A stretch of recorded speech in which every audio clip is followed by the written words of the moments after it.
पहा विद्यार्थिनींनो, आपण basic concept in geometry या भागामध्ये या अगोदर पॉइंट्स, लाईन सेगमेंट, लाईन आणि रेज या बाबतीत पाहिलं. आता आपण काही पॉइंट्स आणि लाईनच्या संदर्भात काही गुणधर्म जे आहेत ते बघायचे आपल्याला. आणि त्या दृष्टिकोनातून हा पहिला भाग बघा. An infinite number of lines can be drawn through one point. याचा अर्थ असा आहे की एका बिंदूतून असंख्य रेषा जातात. Example for suppose here you take here point P. हा जो P बिंदू घेतलेला आहे आपण, या P बिंदूतून आपण या ठिकाणावरून लाईन काढायच्या.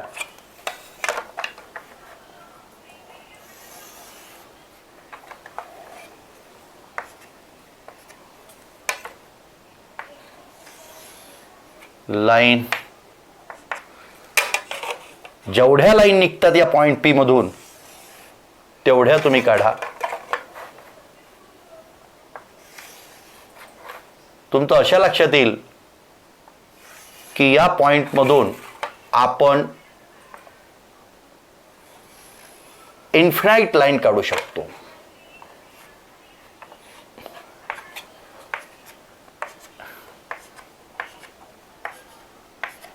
या पॉइंट्स मधून आपण इन्फिनाइट लाईन काढू शकतो. जेवढ्या या ठिकाणी काढता येईल तेवढ्या काढल्या. या व्यतिरिक्त आपण या पॉइंट मधून जर काढायला लागलो तर आपल्याला असंख्य लाईन्स या पॉइंट P मधून जाताना आढळतात. म्हणजेच याचा अर्थ असा आहे की an infinite number of lines can be drawn through one points. एका बिंदूतून असंख्य रेषा काढता येतात, असंख्य रेषा काढता येतात. यानंतर आपल्याला असं लक्षात येते की या सगळ्या लाईन या एकाच बिंदूतून गेलेल्या आहेत. तेव्हा जेव्हा एकाच बिंदूतून या लाईन जातात, 3 पेक्षा जास्त किंवा 3 लाईन्स जेव्हा जातात त्यावेळेला या सगळ्या लाईन कॉन्करंट लाईन्स असतात. कॉन्करंट लाईन्स 3 किंवा त्यापेक्षा जास्त लाईन एकाच बिंदूतून जात असेल तर त्याला कॉन्करंट लाईन्स म्हणतो. आणि ज्या बिंदूतून जातात त्या बिंदूला पॉइंट ऑफ कॉन्करन्स म्हणतात. Point of concurrence. So here P is the, so point P is point of concurrence, point of concurrence. And here these all lines are concurrent lines. These all lines are concurrent lines. म्हणजे या सर्वच्या सर्व रेषा या concurrent lines आहे. Concurrent lines म्हणजे एक संपाती रेषा. आणि point P is the point of कॉन्करन्सचा अर्थ होतो P हा बिंदू संपात बिंदू आहे, ज्या बिंदूतून असंख्य लाईन्स गेलेले आहेत, म्हणून याला आपण पॉइंट ऑफ कॉन्करन्स किंवा संपात बिंदू असं म्हणतो. हे लक्षात ठेवायचं मुलींनो. अशा प्रकारे हा भाग बघितल्यानंतर आता आपण दुसरा भाग बघणार आहोत. One and only one line can be drawn through any 2 distinct points. याचा अर्थ असा आहे की 2 आपण वेगवेगळ्या अंतरावर घेतलेल्या बिंदूतून जर रेषा काढली तर आपल्याला असं आढळेल की त्याच्यामधून फक्त केवळ एकच रेषा काढता येते. बघू आपण करून. Suppose you take here point A and you take here point B. समजा हा पॉइंट A घेतला आपण, हा पॉइंट B घेतला आणि पॉइंट A आणि B मधून जाणारी जर आपण या ठिकाणाहून स्केलच्या सहाय्याने एक रेषा काढली बरोबर, तर आपल्या असं लक्षात येते की या ठिकाणाहून केवळ एकच आपल्याला रेषा काढता येईल. Suppose you take here point P and you take here point suppose Q. या 2 बिंदूतून जाणारी जर आपण समजा लाईन काढतो म्हटलं तर या ठिकाणी आपल्याला ही लाईन केवळ एकच लाईन काढता येईल. या ठिकाणी आपण असं म्हणू शकतो की या पॉइंट A आणि पॉइंट B मधून जी लाईन गेलेली आहे ती लाईन AB. म्हणजेच या ठिकाणी आपण असं म्हणू शकतो लाईन AB और लाईन या ठिकाणी आपण म्हणू शकतो BA.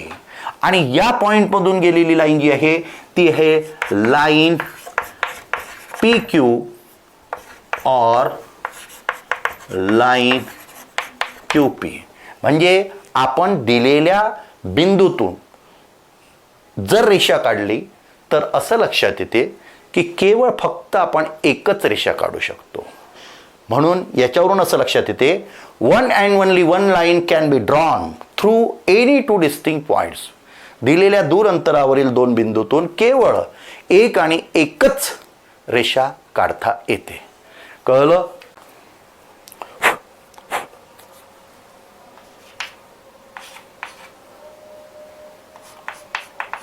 Collinear points. एक रेषीय बिंदू असं मराठी त्याला म्हणतात, collinear points. 3 or more points which lie on a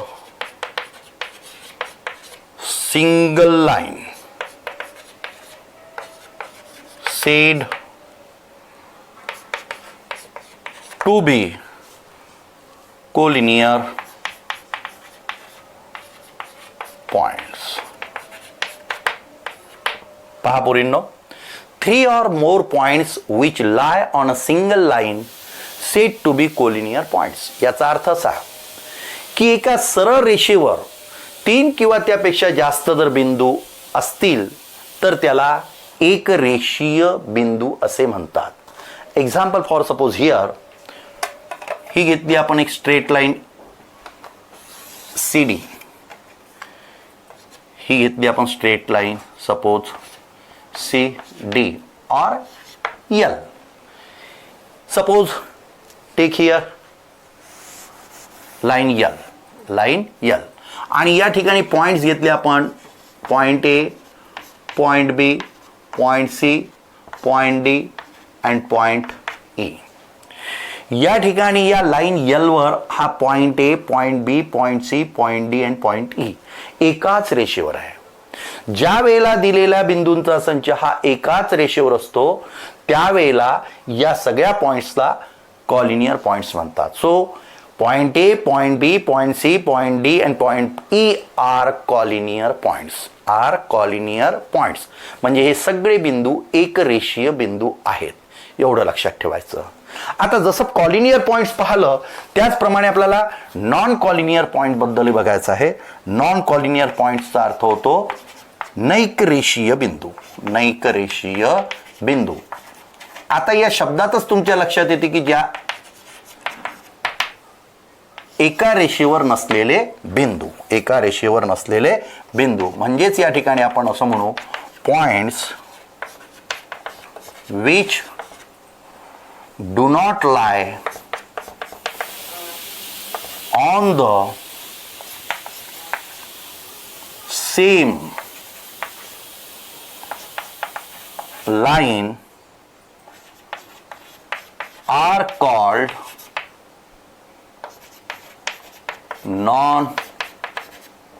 non-collinear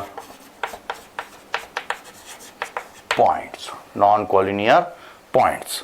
मुलींनो या ठिकाणी असं लक्षात येते points which do not lie on the same line are called non collinear points. Example for suppose here you take one line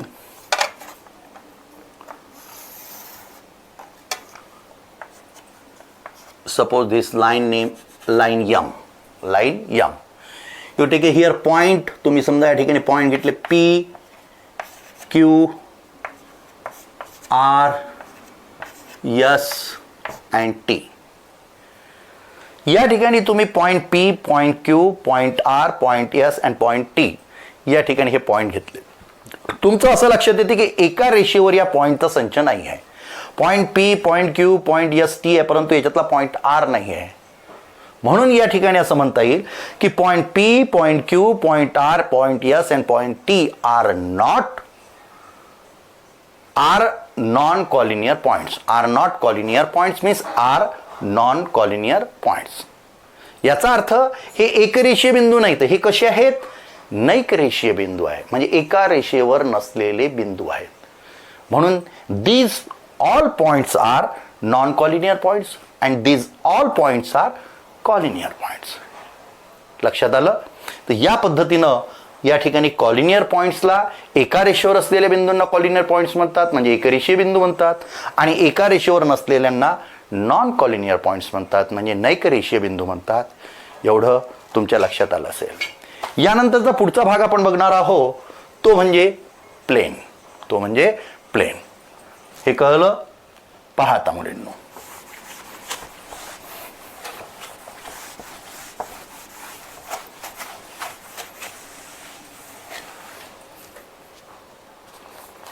plain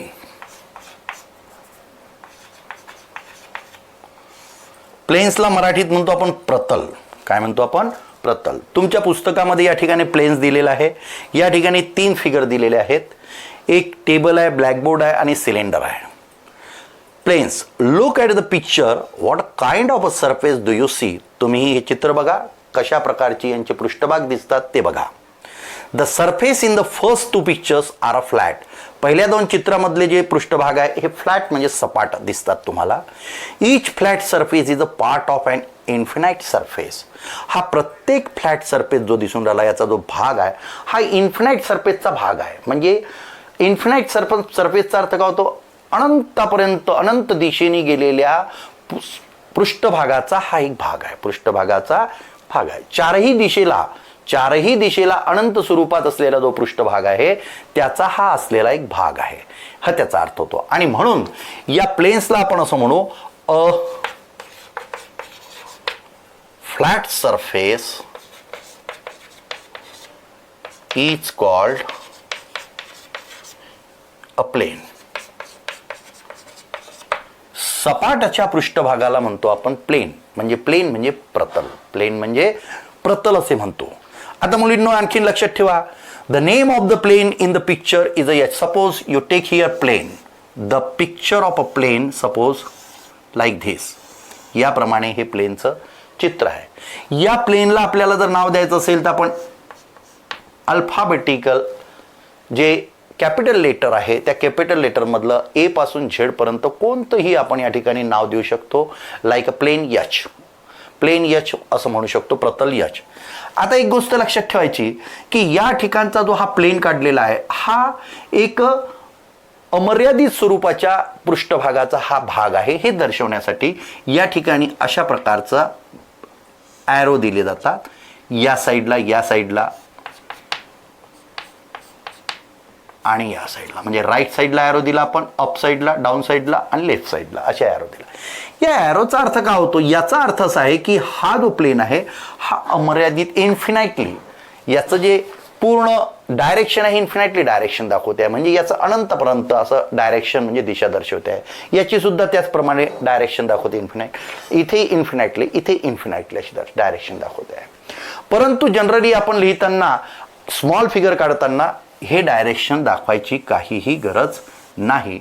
आपण या ठिकाणी plain H असा दर्शवतो. याचाच अर्थ असा आहे की हा पृष्ठभाग दिलेला आहे जो अमर्यादित स्वरूपाचा आहे. म्हणजे याला लिहिताना आपण असं लिहू शकतो प्लेन एच. कळलं? तर या पद्धतीनं आपण हे प्लेनच्या बाबतीत एवढंच लक्षात ठेवायचं की हा प्लेन तुम्हाला या ठिकाणी दिलेला आहे. The name of the plane in the picture is a H. Even though we draw a suitable small figure like this figure of the plane, it actually extends infinitely on all sides. Arrows are drawn to show that the plane extends infinitely in all direction like this. अशा प्रकारे आपण direction दाखवले ते हे तुम्हाला या प्रतल अमर्यादित असल्याचं दर्शवते आहे. However, these arrows are often omitted for the sake of convenience. आपल्या सोयीसाठी आपण हे ॲरो या ठिकाणावरून काढून घेत असतो. हे लक्षात आलं तुमच्या? आता आपण समोरचा भाग बघणार आहोत, पॅरलल लाईन्स. काय बघणार आहोत? Parallel lines. पहा मुलींनो,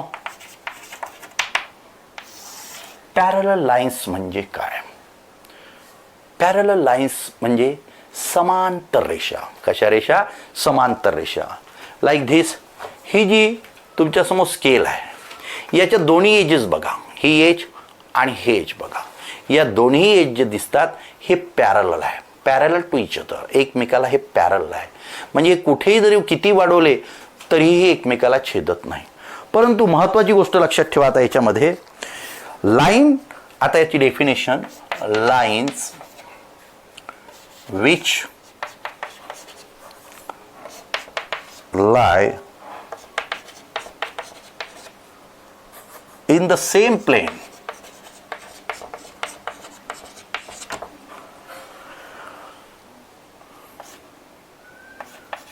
but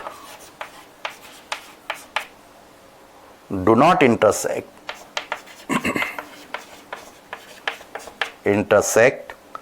are said to be parallel to each other. Parallel to each other. पाहता या ठिकाणी सपोज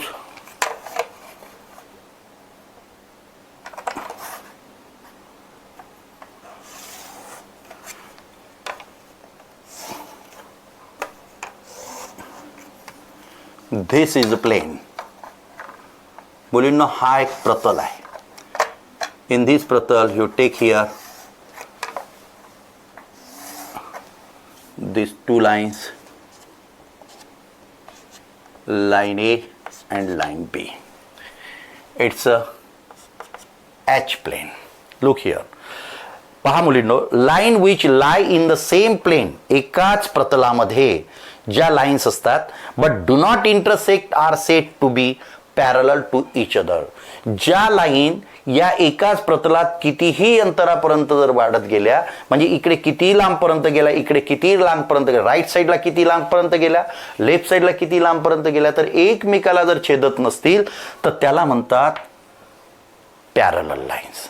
पॅरलल लाईन्स म्हणजे समांतर रेषा. त्या लाईन्स एकमेकाशी पॅरलल असतात, एकमेकाशी समांतर असतात. आता पहा मुलींनो, समजा आता या ठिकाणी आपण जर या लाईनचं डिस्टन्स जर बघितलं 3 सेंटीमीटर आहे किंवा 3 मीटर आहे, या ठिकाणी सपोज 3 मीटर आहे, आणि या ठिकाणावरून आपण समजा या ठिकाणी पुष्कळ दूरपर्यंत गेल्यानंतर सुद्धा याचं या दोन लाईन मधलं डिस्टन्स बघितलं, हे पण 3 मीटर आहे, तर या दोन लाईन एकमेकाला इंटरसेक्ट कुठेच होणार नाही आणि एकाच प्लेनमध्ये असणे आवश्यक आहे. ज्या वेळेला एकाच प्लेनमध्ये एकाच प्रतलात ज्या वेळेला 2 किंवा त्यापेक्षा लाईन्स, त्यापेक्षा जास्त लाईन्स या असतात आणि त्या कितीही दूरपर्यंत आपण अमर्यादितरित्या वाढवल्या तरी एकमेकाला जर छेदत नसेल, इंटरसेक्ट होत नसेल, तर त्या लाईन्सला एक परस्परांच्या पॅरलल लाईन म्हणतात किंवा पॅरलल टू इच अदर, म्हणजे परस्परांच्या त्या समांतर रेषा असतात. लक्षात आलं? हे लक्षात ठेवा. उदाहरणार्थ तुमच्या बुकामध्ये ज्या लाईन्स दिलेल्या असतात, बुकामध्ये जे लाईन्स दिलेले आहेत ते, त्या बुकाचं जे पेज आहे तो एक प्लेन आहे आणि त्याच्यावर काढलेले जे लाईन्स असतात, these all lines are parallel. या सगळ्याच्या सगळ्या रेषा कशा असतात? पॅरलल असतात. त्या कितीही दूरपर्यंत तुम्ही वाढवल्या तरी एकमेकाला इंटरसेक्ट होत नाही, याला पॅरलल लाईन म्हणतो.